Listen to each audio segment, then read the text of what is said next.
All barricades erected. Area locked down.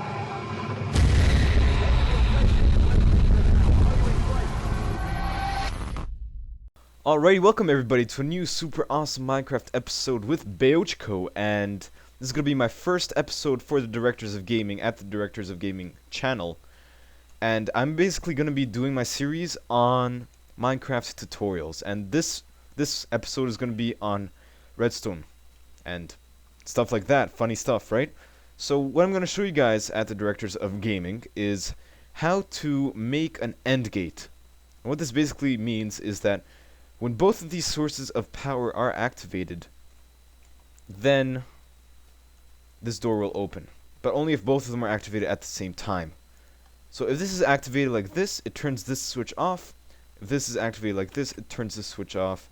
And then wiring flows into the door, opening the door. And this is a very, very easy end gate. It's going to be used a lot later on, trust me. Think of Minecraft redstone wiring as a programming language like Python or Java or Turing, something like that, because you got if statements, you got and/or statements. This is very simple stuff, though. This is just how this works. Is if this lever is turned on, and if this lever is turned on, then open this door. But that's if both of them are turned on. Alright, so how this works is, let me just step back a bit. What we've got is simply one source of output here, one source of output here, redstone wiring connecting to this torch here on this elevated block, and the same thing over here to this elevated block, redstone wiring connecting both of these, and a redstone torch leading away from it this way into the source of output. So if both of these are turned off, then this wiring turns off, and this can freely turn on, opening the door. However, if this is turned on, this wiring turns on as well, and this, however, turns off. You can do lots of crazy stuff. You can do more than two, but this is the basic end gate. What I want to show you guys, though, today in this episode is how to make the Portal 2 transport system. Like in multiplayer, how one person stands on a pressure plate and another person stands on a pressure plate.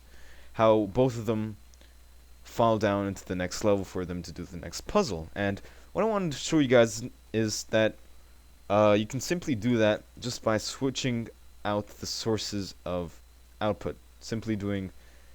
let me actually get rid of this back part real quick. Go like this. Boom, ba boom, bada boom, bada beam, bada bum. And put this here. Alright, fantastic. And set this back to grass. Awesome. Now that we've got this cleared out, I was actually saving that for another presentation, dealing with buttons, but I'm actually going to set that for a later day, I think that would be better. What you want to do now is, instead of putting it as a lever, what you want to do is you want to put it as a pressure plate, like so. Actually, I'm going to move it back a bit. And instead of putting this as an output, I want to make it so that... Alright, so wait. Step back. Make it so that we've got color-coded wiring. So I'm going to put wiring as sponge, and... Wow. Someone's messaging me on Steam, which is not good. Never a good sign. I'm going to go like this, and like that, and like those, and like boom, bada bum, bada beam. And make it so that these activate like I want it to. So when both of them are stepped on, I want to make it so that the pistons holding this block up vanishes and they fall into the next level, which is going to be pretty sick, I have to say. So I want to put some pistons down, obviously, because how else are you going to make piston contraptions without pistons themselves? Go like this, and like this. And as you guys can see, obviously, from what you guys can see, they're not activated. What you want to do is you want to put an inverter. And this is the next step of the tutorial, it's basically how to make an inverter. So, you know how normally you have... something running like this. Is it raining again? You have something running like this, redstone running from a pressure plate over here, and basically making it on. But what an inverter basically does, let me just take that out. What an inverter basically does is, basically, you see how it just normally pushes things up. It basically reverts the current, the on current, into off current, and off current into on current. So what would normally be off would be on, and if you step on the pressure plate, it will make it off. Very simple stuff. So what I'm going to do is I'm going to put an inverter right over here and go like this. But now you have to make sure that your contraptions are properly spaced out. See, mine aren't, and that's going to cost me. Now I have to like remake everything nice again, which is never good. Let's see if we can just do this trick here. Nice. Fantastic. You see how these are activated when there's no source of current going through here. There's no source of current going through here, but these are still activated. See, if I actually make sources of current like this, well, if I take it away like this, then it obviously pulls back and making it turn off. So I don't know if I'm explaining it right, because it doesn't really make sense the way I'm saying it, which is never a good sign. I'm gonna make some ladders going up here just for simplicity's sake. Ladders, here we go. Very cool stuff. Very, very cool stuff.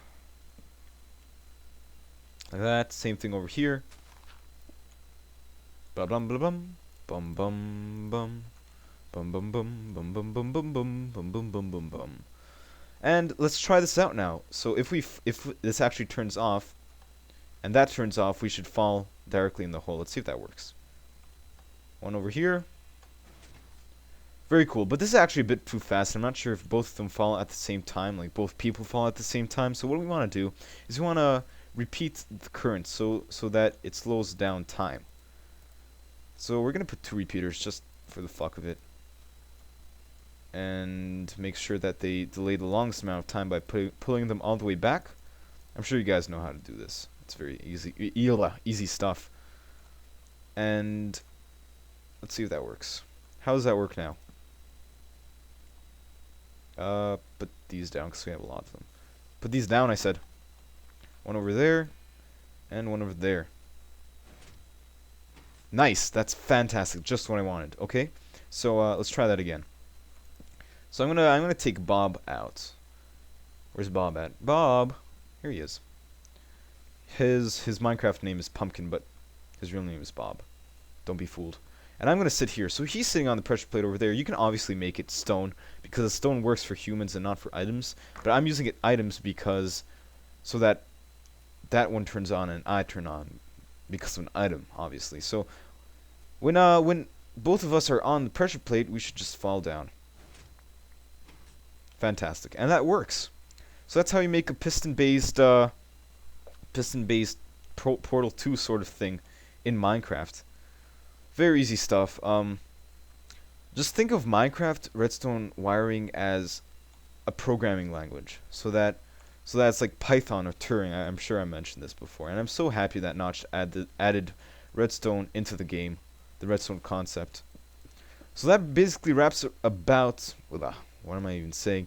That basically wraps up this episode of Minecraft tutorials, and when we get back to you guys next week, I'm gonna show you guys a brand new thing. That's not supposed to sound wrong. It's supposed to be like a brand new tutorial. So, talk to you guys later. Peace out.